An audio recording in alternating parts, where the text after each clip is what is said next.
Listen, everyone, thank you very much for joining today, for taking time out of your day to join the AnyRoad team as we go through the second webinar in our experiential marketing series. This one is a playbook for winning with experiential online. So in this webinar, we're going to share insights from over 150 online experiences that we've been tracking across multiple leading brands. But before we kind of jump into those details, let's make sure we go through a couple of housekeeping items. First up, audio can be configured using the audio settings tab on the bottom left-hand side of the Zoom window. You can type a question at any time using the Q&A tab.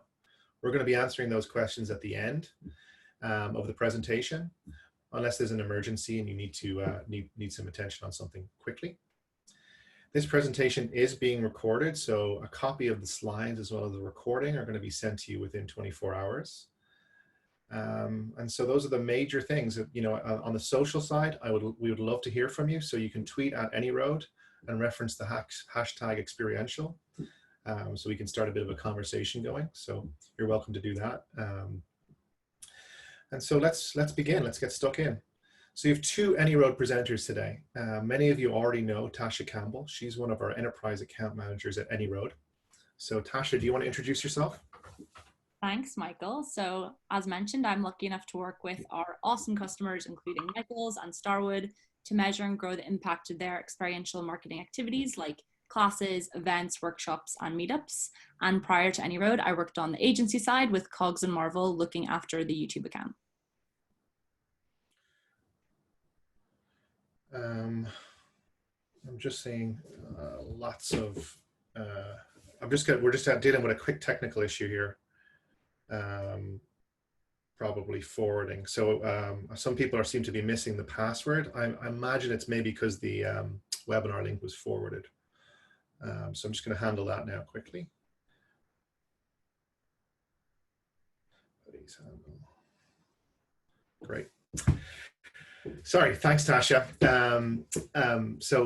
As we say, is one of the things for online events is to have a team of folks available. So Tasha and I are going to join forces to present this content. My name is Michael O'Connell, and I lead the marketing function here at AnyRoad.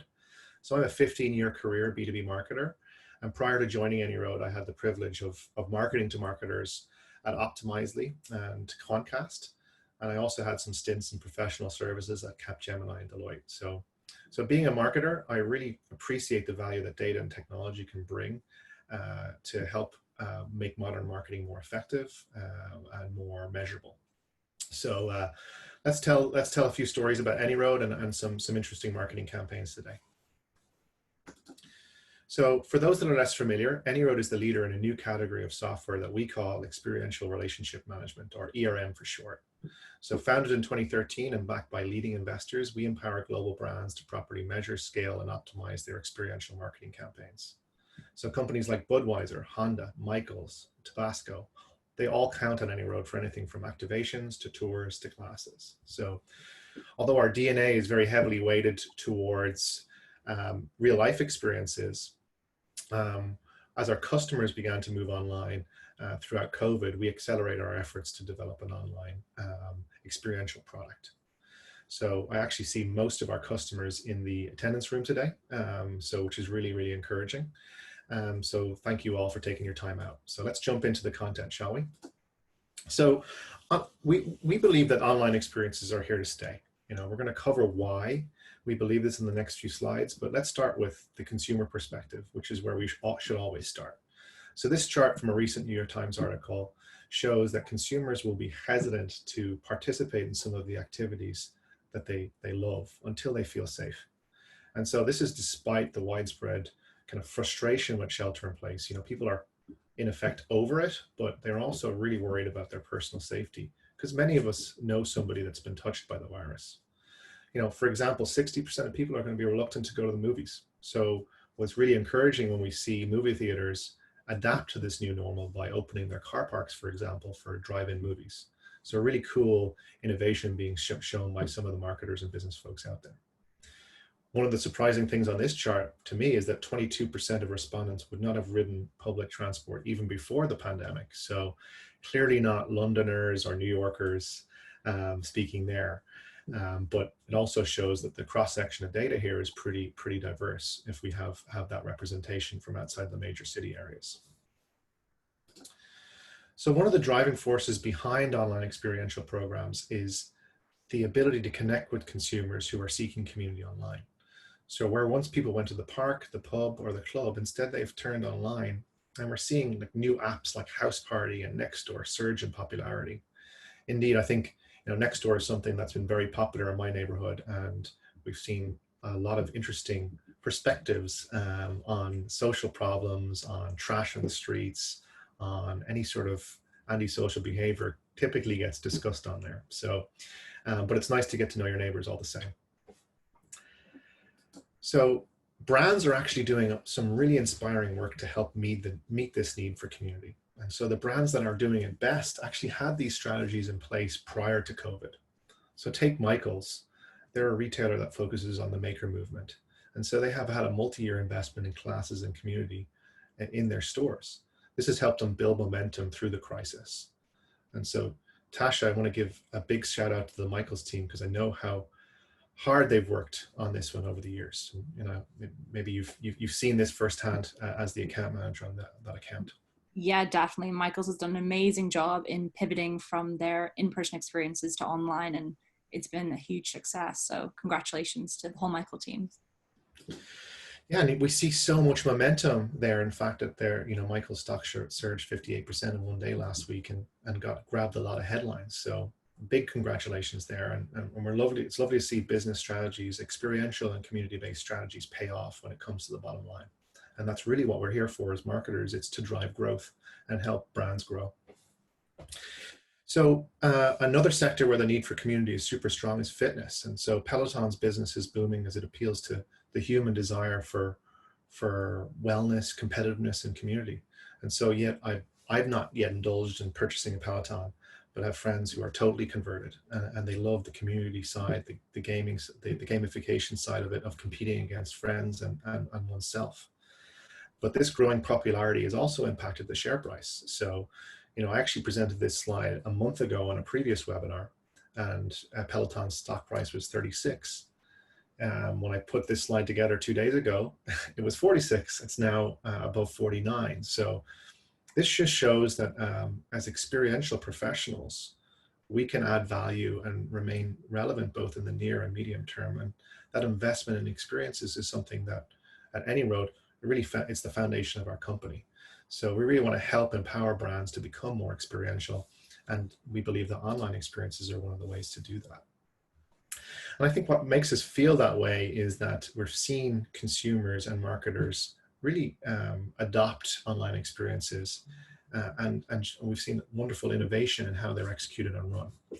So I'll caveat this with a note that, obviously our DNA is rooted in physical experiences such as classes and tours and activations, but we do feel that online experiences are meeting a really, really strong need right now to connect consumers. And so that's actually, we think, an emerging trend, and it's held by a lot of folks in the industry, that hybrid online and offline events are going to begin to emerge as we start reopening. And that's indeed one of the plays that Tasha is going to share with you later on, is how to maybe approach that hybrid event from a tactical standpoint. So I think this hybrid approach is actually bringing the future forward. Things like VR, AR are things that are down the line at making online experiences more impactful. But while we wait for some of those technologies to become more mainstream and easy to use by marketers, we're seeing marketers and consumers adapt to online experiences in a way that they haven't before. So I think, just there's a couple of reasons. I won't go through them in detail, but that fulfilling a need for human connection, that diversification of your experiential strategy. I think the ability to deliver high quality, real-time content when there's plenty of recorded content out there that's super high quality. I think actually one of the coolest brands that we've seen benefit from this has been the Walt hair clippers. They've been outselling any other hair clippers because they had invested in really high quality instructional content on their site. So I think that ability to maybe take some of that and make it online and interactive, and speak to a barber or speak to a hair cutting expert in real time is also another wonderful opportunity for brands. But what we have to worry about is there's new words with these new tactics coming into our vocabulary. We're seeing new words like Zoom fatigue enter the vernacular. And so people are becoming wary of video calls and Zoom. And it's a thing that we must recognize as brands. And we must make our experiences more interactive, more multisensory. And we'll cover that later on.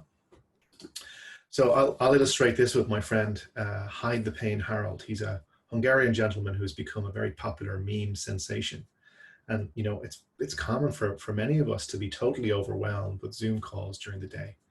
And so much so that the last thing that we want to do is socialize on Zoom. So if brands want to overcome this, they really need to have a clear strategy for their marketing, their online experiences, and making them more engaging. And I think it's something that I've read about Zoom fatigue is it takes more engagement, more energy to stay connected and stay focused on a video call than it does in an in-person experience. So it's something that we have to be aware of as brands. So being aware of that starts with establishing where online experiences can fit into your strategy.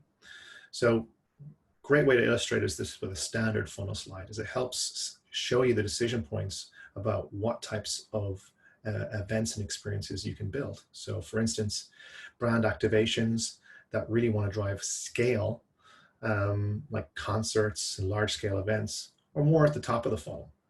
And down at the bottom of the funnel, you see more community-based classes, customer advisory boards, happy hours, town halls, really trying to engage your existing advocates. So at the other end of the spectrum. So it's important to match kind of strategy and tactics here to make sure that you deliver the best experience once you determine what strategy you're going for. Also important here is thinking what technology is going to deliver the right level of engagement. And so you have loads of options, you know, for social channels like Facebook Live and YouTube Live, to specialized video software like Zoom and GoToMeeting. And so one of the philosophies we took at AnyRoad was being very flexible when it comes to working with these technology providers, because you know, you may want to have a gated experience but deliver it to 1 million people on YouTube Live, but you also may want to run a small private event for 10 people, in which case Zoom is a better or Zoom or GoToMeeting are better technologies. And so we remained technology agnostic when it came to delivering these experiences, because we want to support brands where they can reach their customers best. The second thing to think about is how to make your experience multisensory. So the two-dimensional nature of online experiences tends to make them less engaging and interactive. But brands have tools at their disposal to make these more multisensory. And at AnyRoad, we believe that experiential should trigger at least 3 senses to be effective. And so brands need to get creative if they want to cover anything but audio and visual. And so I've ran a previous webinar, and we have a blog post on this on the AnyRoad blog about how to make experiences more multisensory. And we've kind of borrowed from this as we develop our kind of strategy around how to run better online experiences. And we lean on our own personal experiences as consumers. We lean on our customers and the innovation they're showing, but we also lean on concepts from cognitive science, specifically a concept called embodied cognition. So embodied cognition is the idea that without conscious awareness, our bodily sensations help determine the decisions we make.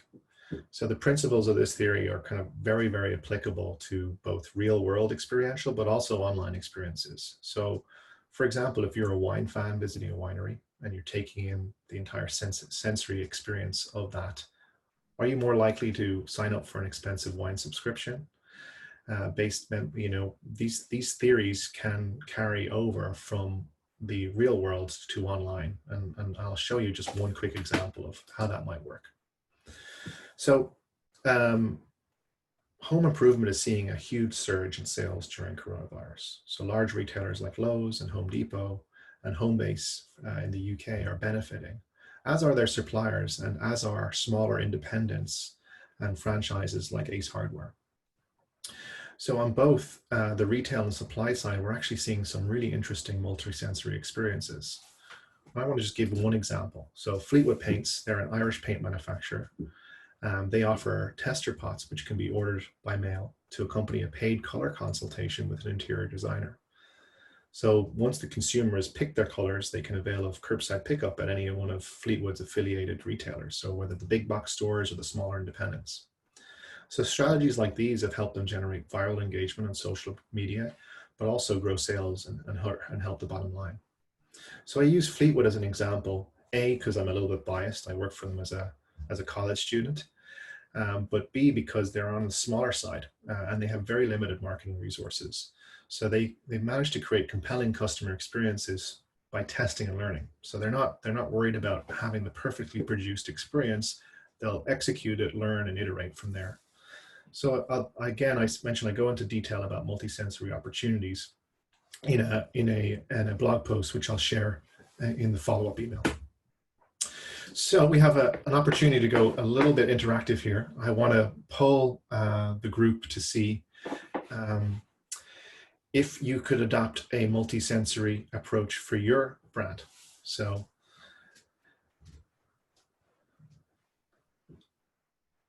wow, lots of responses coming through.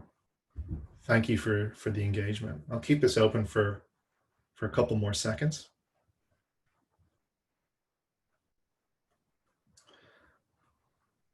So many of you are not sure, actually, which is surprising to see. I'm going to end the poll now in 3, 2, 1. So it looks like most of you feel that you can take that multisensory approach to your tactics. So I'm really encouraged by that. Some of you don't believe it's going to be an option, and then many of you are not sure. So if you're not sure, again, check out that article. I'll send in the follow-up article, follow-up note, give you some tips on how to approach multisensory, but also think about ways that you maybe flesh out what those options are if you did say yes. Okay, back to the next one. So my other kind of takeaway and piece of advice for you is that as marketers, we must begin thinking more like scientists. And that means we must experiment.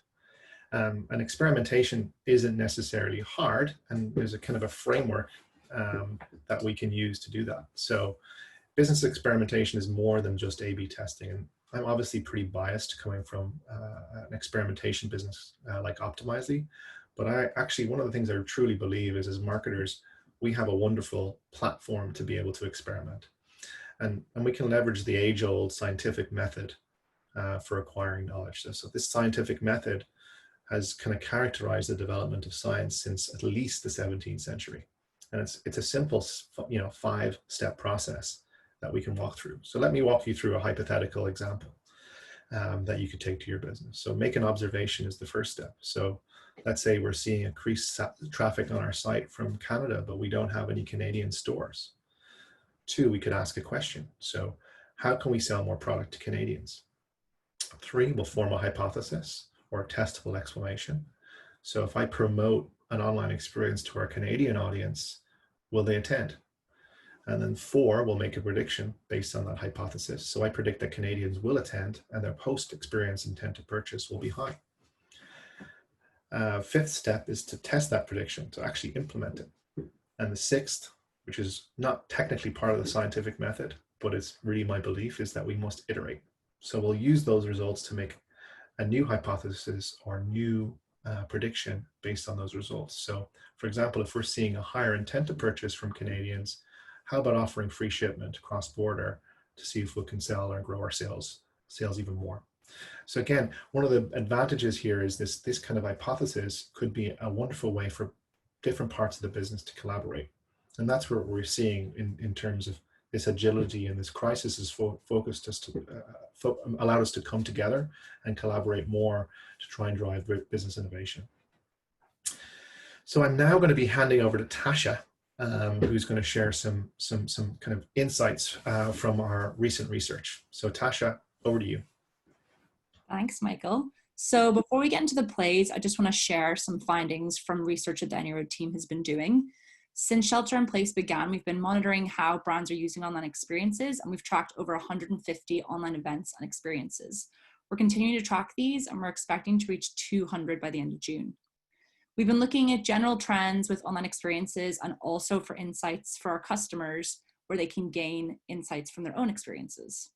I'll also caveat this for our customers and indeed prospects. And if you'd like to discuss in more detail, just reach out and we can go deeper into the content.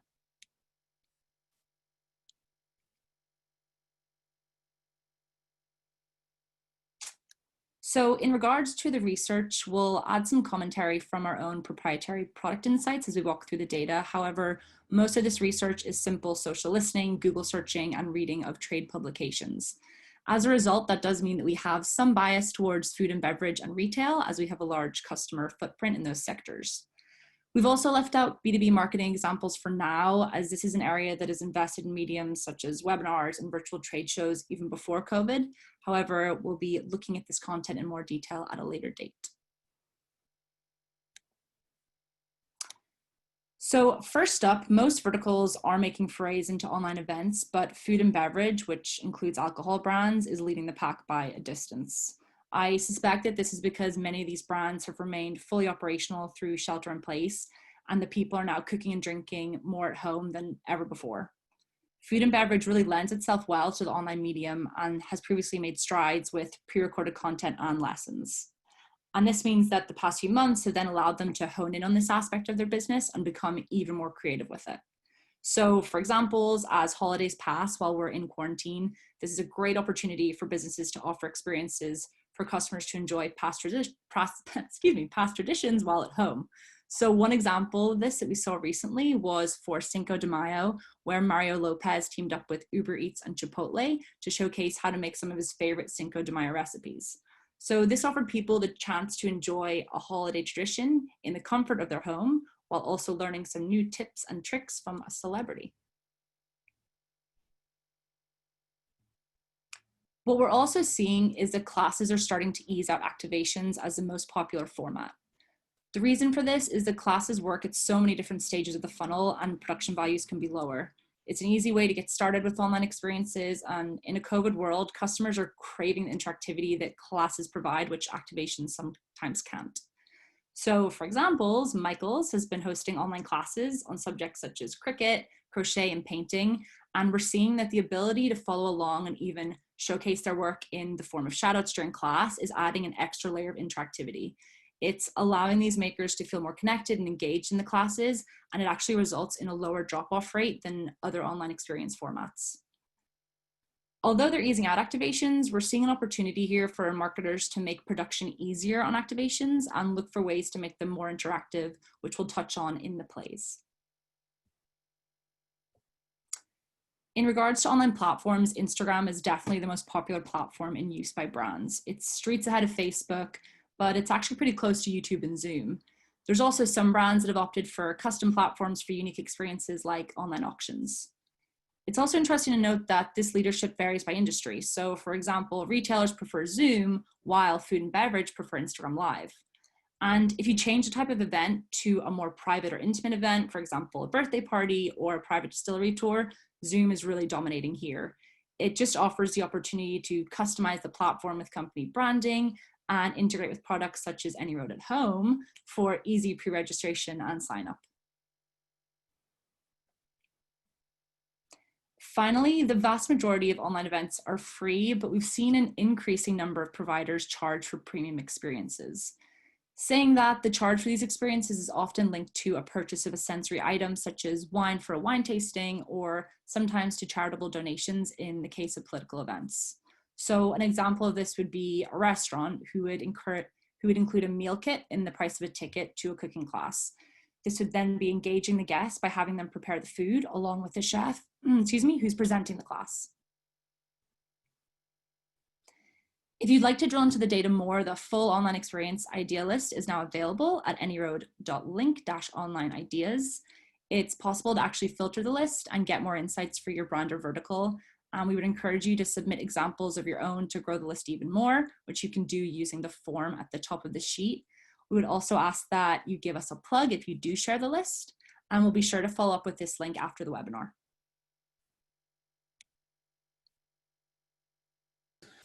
Thanks, Tasha. I actually wanted to just jump in while we're taking a break from our research insights and covering some more of the proprietary AnyRoad insights.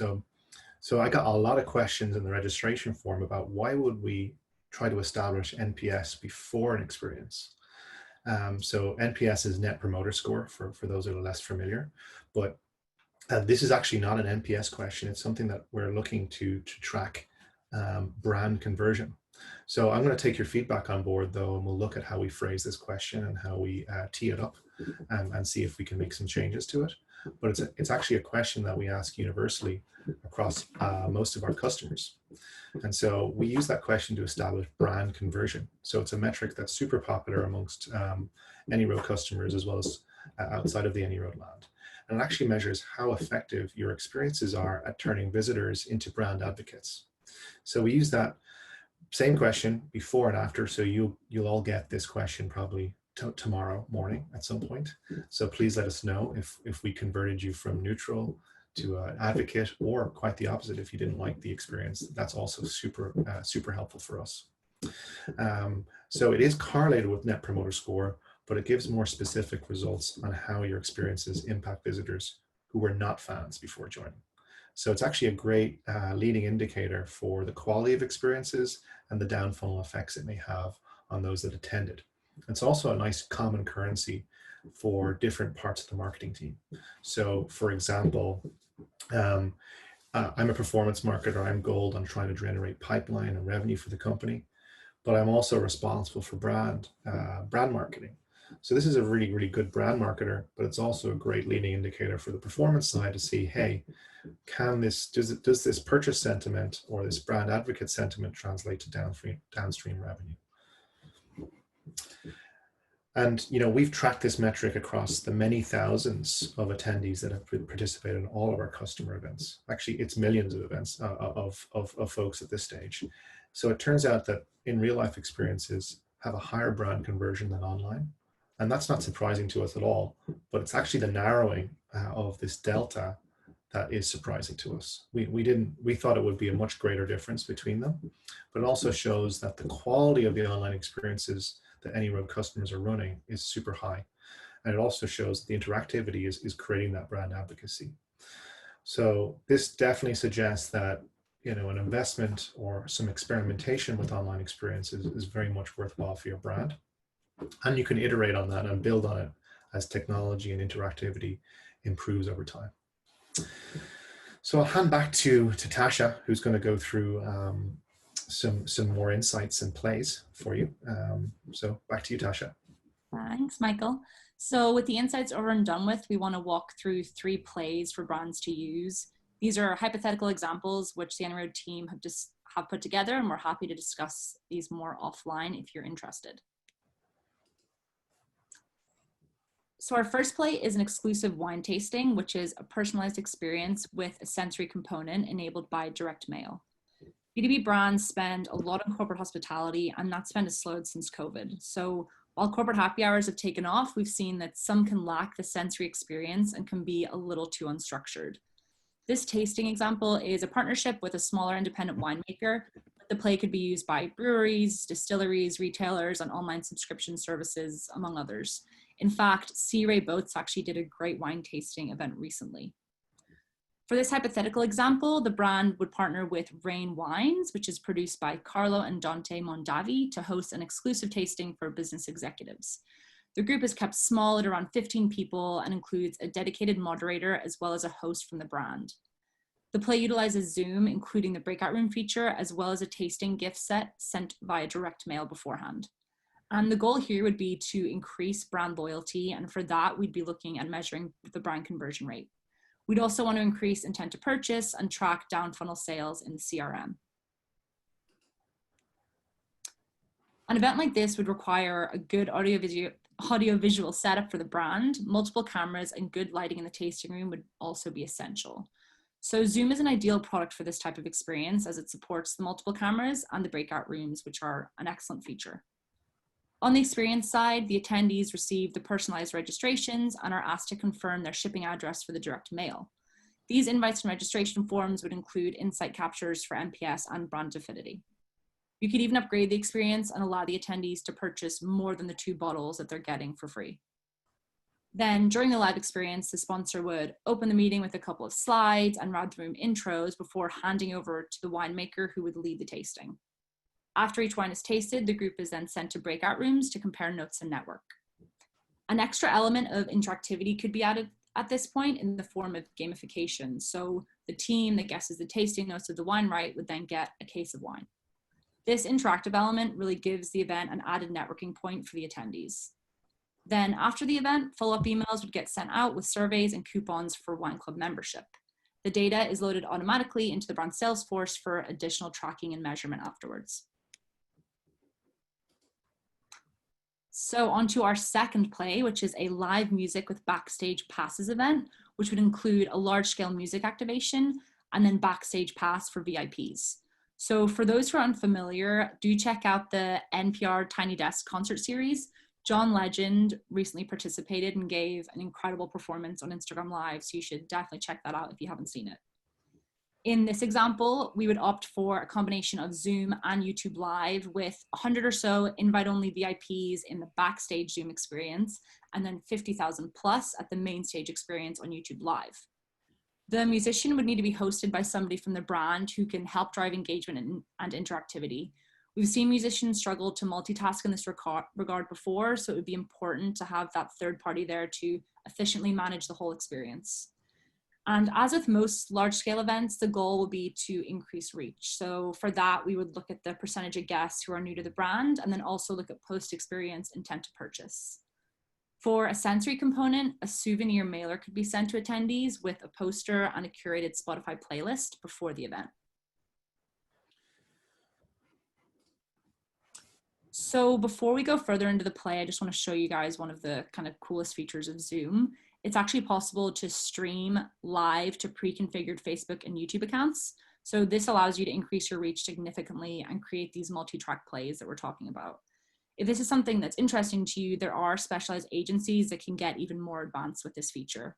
And what's encouraging is that so much is possible out of the box with Zoom, which is why it was the first platform that we decided to partner with when working with our customers' online experiences. So how exactly would this work? Each experience would have its own marketing plan and registration page. For the main stage, large-scale multi-channel promotion would take place with the aim of driving high volume. It is important to note here, though, that there would be some leakage in registration since YouTube Live is an open platform and the content would be discoverable for those not registered. But a good marketing plan should get a high percentage of these folks to register. The direct mailer could also be used as an incentive to do this. The brand and artists would absolutely need a top-notch audio setup. We've seen multiple fails here due to small pieces of tech not being right, such as audio encoders. So this would be a very important piece of the puzzle.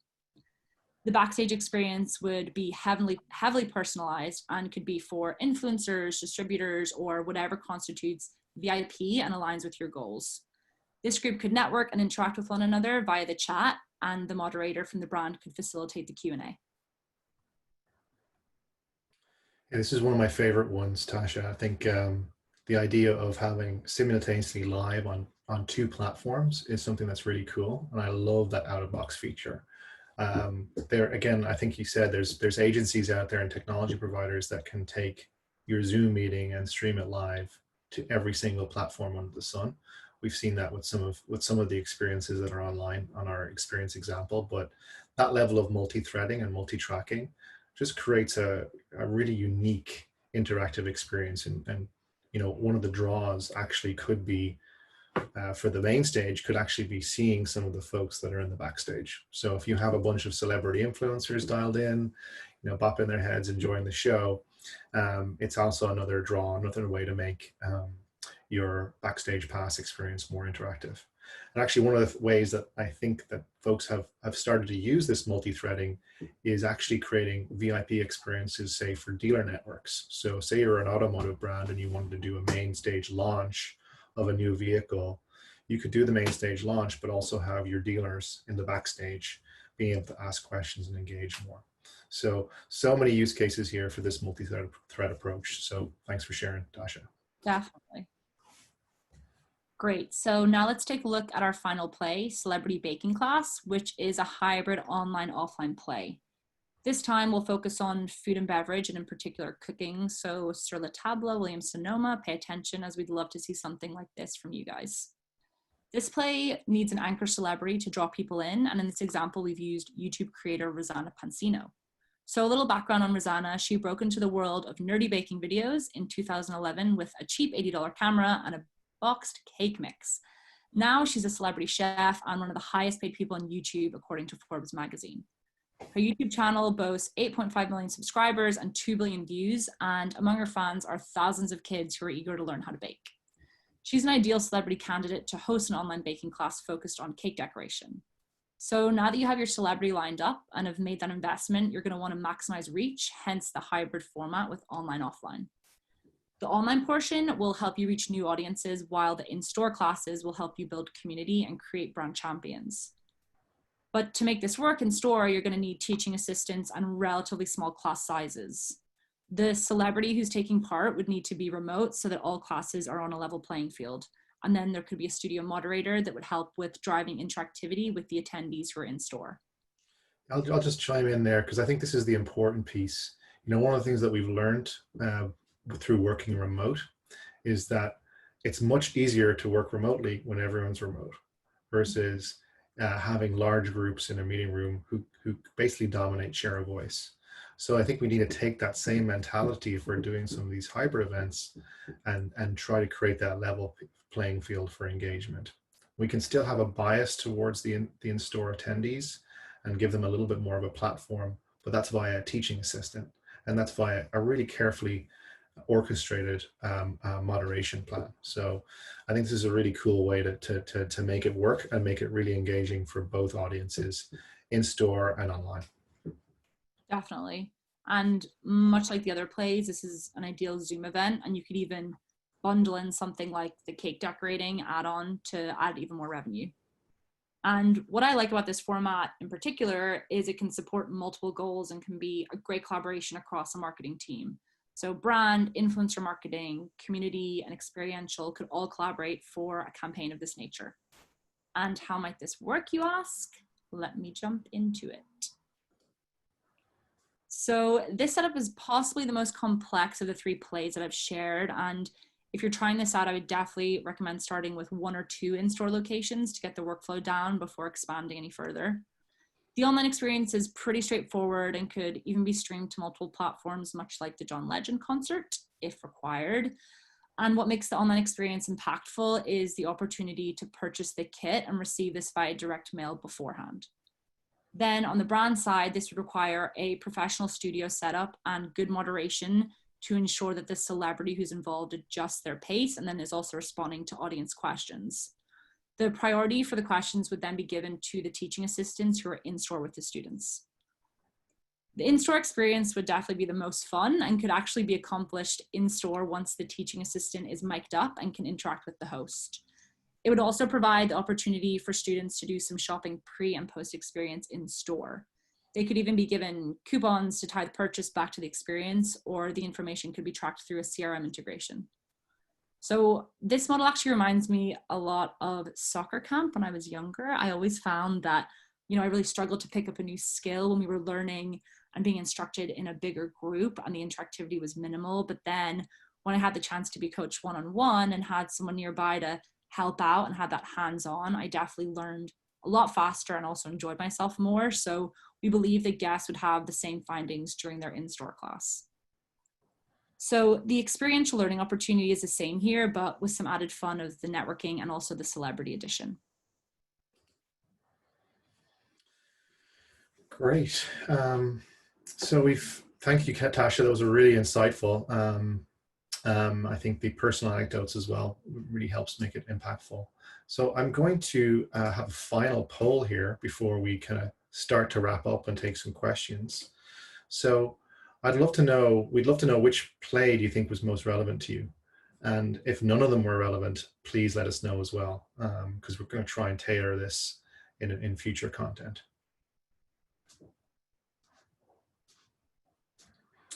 Wow, it's pretty even. So we're getting a lot of responses here, and which is really encouraging to see there was something for everyone here. A few of you said none of the above. That's totally okay. Hopefully they were interesting at least. I'm going to close the poll in 5, 4, 3, 2, 1. All right, look at that. So pretty even actually. So the personalized experience seemed to be the most popular, followed by the hybrid event, and then the Backstage pass. So the hybrid event, we've got a bunch of retailers on, so I think that would be very useful. And actually, interestingly enough, that cake decorating is something that Michael's offer as an online class. So if you want to check that out, it'd be very cool. They haven't run it as in a hybrid play yet, but we might convince them. So let's stop sharing those poll results, and we'll think about wrapping up and go into questions. So, really, the purpose of this webinar was to give you some tactical and strategic insights, so a good balance of both, and to give you a couple of plays that maybe you could consider trying at your business. And really, we really tried to be technology agnostic in terms of AnyRoad. We're obviously biased because we offer a solution that helps you track and capture data and understand the impact of your events. So if you want to talk to us, we're here and ready to talk. But the important thing is you could try this on your own with multiple different technologies. So the first thing is online experiences are definitely here to stay. So given the kind of phased approaches being taken to reopening, some people are calling this the dance. So it's opening, closing, opening, closing. I think it's really important to invest in online experiences so that you have continuity of service through these times of uncertainty. And the uncertainty also exists around consumer sentiment. A lot of folks, we've seen lines outside stores with reopening, but that may not last. That could be just a surge in demand as we establish real consumer sentiment through COVID. The second, if you're running online experiences, try to be more advanced and to take a multisensory approach. If you make them more engaging and more interactive, they'll be more impactful, and you'll see a much higher brand conversion on the other side. Third takeaway, this is something I really believe is super important right now, is to think like scientists. And so that means using data and insights to iterate on the experiences that you're running. So don't just set it and forget it. Constantly learn and change and iterate and act on the feedback that you're receiving from your customers. And finally, again, we try to be technology agnostic here, but match the platform and technology to the tactics you're trying to run. So don't use YouTube Live if you're going to have a small, intimate event. Use Zoom. And try to gate your experiences where possible. As marketers, data capture and understanding who's attending the experience is super important. And so, ungating some of this stuff it gives you fantastic reach, but it gives you limited insights. So really trying to understand your customers and giving them this value trade-off, good quality content for some contact information is something that's worthwhile. So that's it for our content. We're going to open it up for questions and take a couple of minutes of questions. So Tasha, you're in charge of questions, so I'll let you start there. I know there's a few that were submitted in advance as well. Yeah, so we have just a couple of practical questions here. First off, so somebody asked, will we be sharing this presentation post-webinar? We definitely will be sending out an email after this with all of the information from the webinar, so you'll get the slides and everything then. We also have someone asking if we'll be sharing links to the research that supports the importance of multisensory engagement and using it to influence behavior and shift attitudes. Michael, correct me if I'm wrong, but I believe that's also included in the... Yeah, so the follow-up email will have a lot of links, so hopefully it's not overwhelming. The first will be a link to the recording of the webinar. The second will be the slides, which we host on SlideShare. The third will be a blog post that I wrote a couple of weeks ago about multisensory marketing. And then you'll also have a link to our previous webinar, which goes into a bit of detail on that as well. And the research links as well. Apologies. Perfect. That will all be in there. We also have a question. Oh, sorry, Michael, go ahead. I have it typed and ready to go. Love it. We also have a question here from Joanne Stores. Will you expand on each of these plays and how AnyRoad can help us in each scenario? So we would be happy to connect with anybody after the call and we can discuss the plays in more detail and how we could make this work for you and how we could also be involved in that process. So definitely we'll be sure to reach out to you guys after this. Yeah, I think, obviously we try to make balance between simplicity with some of these plays. There's plenty of detail in that gray space. And so, one of the things that I really recommend when you're running an online experience is to put together a checklist, a very detailed project plan of all the steps that are involved, so you really understand the missing pieces. I'm going to give you an example. Today, we ran our webinar, and there was one of the items in the checklist I completely forgot about, and that was hold music. So Tasha and I improvised, and we put on "U2 Beautiful Day" just as we were getting ready to go. So it's important to really think through all these little edge cases and steps, and I think that will make you have a much more seamless experience. Great. We also have somebody that's asked, do you gain repeat customers with these experiences? So I can chime in a little bit on this one as an account manager. So with the clients that I have that are running online experiences, we're definitely seeing repeat customers. I think people are, thirsty for these online experiences, and especially the ones that have the interactivity, such as classes. We're seeing a lot of customers that are coming back. They find, for example, a teacher that they really love, or even people in the class, like a community that they're interacting with, that they want to see again and they want to learn from again. So we're definitely seeing repeat customers being gained in these experiences. Another one here, what specific questions do you all use to get meaningful feedback, and how do you track that? It's actually, I'll let you comment on that one, but one of the things is that consistency of the feedback. And so having that scoring scale, like for the brand conversion, is super helpful. And then simply having an open question, which allows people to input a comment or some extra feedback. The problem is when you capture that information at scale, it's really hard to interpret. So, AnyRoad uses natural language processing to help interpret some of these large volumes of feedback, to help interpret them. But it's remarkable what an open feedback question will do, and what people will put in there, particularly if it follows a binary kind of radio type button like the brand conversion question. Definitely. And I mean, one of the great features of AnyRoad is that you can have customizable questions. So we've had some customers who have asked things such as, I'm trying to think of a good example here. Would you attend this event again with the same teacher? Or are you interested in seeing it from a different teacher? Would you prefer if we had different materials? We had one question that was, did you actually create the project that was being taught during the online class, or did you do it afterwards at a different time? So just trying to gauge the behavior of the students during the class, and then kind of tailor future classes to match with their responses.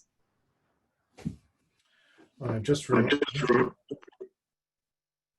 having an echo there. I just realized I did not share the results of the poll. Someone just pinged me that. So there's the results of the poll for folks that are curious to see them. Great. We've had somebody ask also, do we need licenses for all platforms? AnyRoad, Zoom, everything, any idea of cost? So yes, you do need access to separate licenses for this. And one of the ways we remain technology agnostic is to have, you'd buy an AnyRoad license, you'd have access to the AnyRoad platform, and then you can use it with each of the platforms that you want. I can't comment on AnyRoad pricing because we've got quite a variation of products. So if you want to talk about AnyRoad pricing, we can discuss offline. But I do know that I upgraded our Zoom license due to the demand that we were seeing from this webinar to the 1,000-seat room, and that's $200 a month for their big product. It starts really cheap, basically free, and you can use their free product for things like webinars. For small 30-minute sessions, and you can go from there. But if you want to talk pricing, please do reach out, and we can set up a call. Great. One final question here. Somebody's asked, should we charge for online experiences? So I think in regards to pricing, we really believe that it's a personal choice that each brand should make based on what they're offering and whether they need to charge to cover the operational cost to host that experience. So are you including an extra such as a sensory item that you can charge for while the actual experience itself is free? There's a lot of pricing structures that can be utilized kind of depending on the experience setup. Again, we're happy to talk about that in more detail after the webinar, so please do reach out to us. Yeah, and we've definitely seen that there's an important value exchange that takes place with these events, and so, and again, it depends on your goal. You could be a smaller independent tour operator or distiller. Absolutely, you should price for these experiences. If you're a large brand or CPG or retailer, and the primary goal is not revenue generation for your experiences, you have a different goal. But if the experiences is your revenue source, charge for them. And platforms like AnyRoad allow you to take payments as well. Great. One last question here. What's the best way to film video a live event on Zoom for a hybrid event? So what we recommended was a professional studio setup, right? So if you've got, say, that cooking class, you can accomplish a lot with a HD camera. I've got an aftermarket HD webcam here. Zoom and other platforms actually allow you to have multiple cameras as well. So I think for that to work, the problem is doing those. So what we recommend for a studio setup is you have somebody controlling the AV for a professional studio setup. Taking on possibly a consultant or an agency to help you with that is something that's definitely doable if you want the high production quality. But you can actually accomplish a lot with a simple tripod for your second camera that can show the hands-on work. So if you're manipulating a cake and you want to have a different angle for the camera, you can absolutely do that.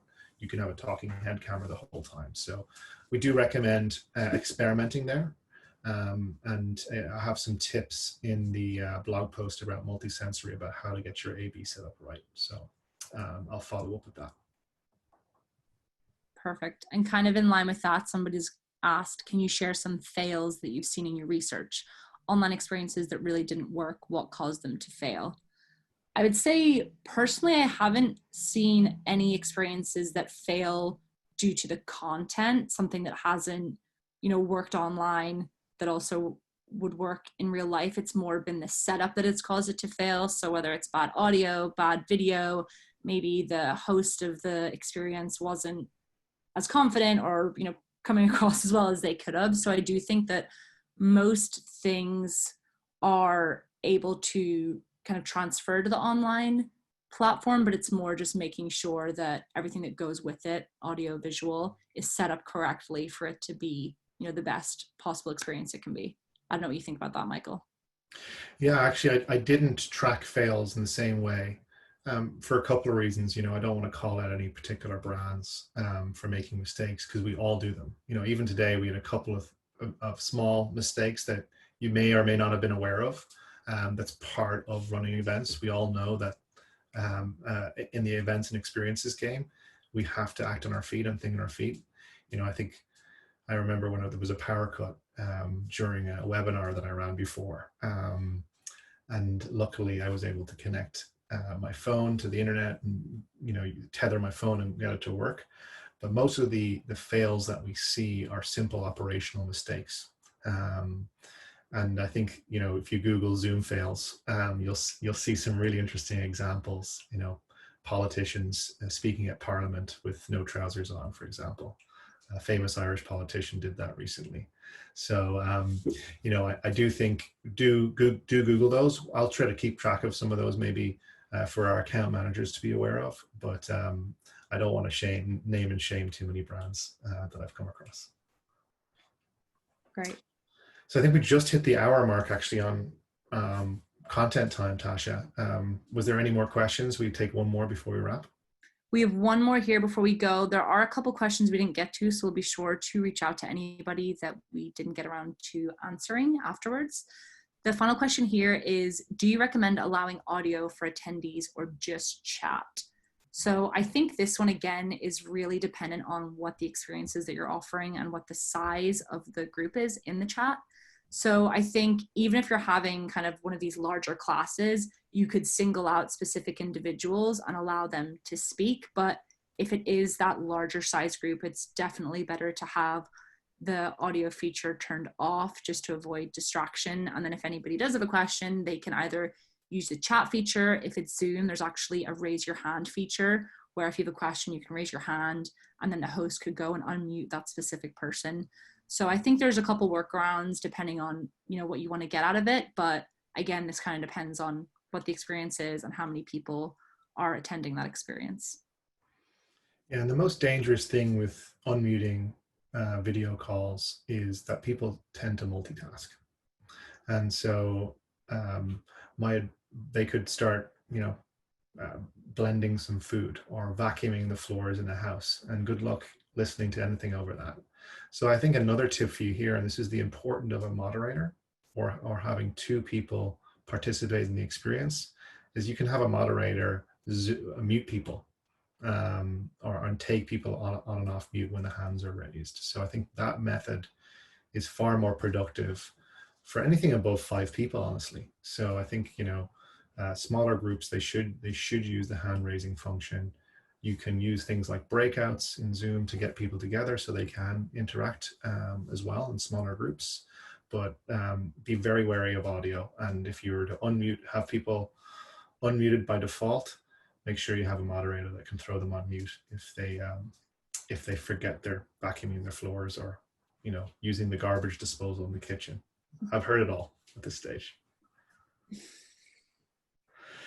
Right. Well, listen, thank you all for paying attention for almost an hour. Again, this material is going to be available afterwards. I hope you enjoyed it. Please provide us some feedback because we're always looking to improve. But in the meantime, have a great rest of your day, and we hope to see you on the next AnyRoad webinar. Thank you. Thanks, everybody.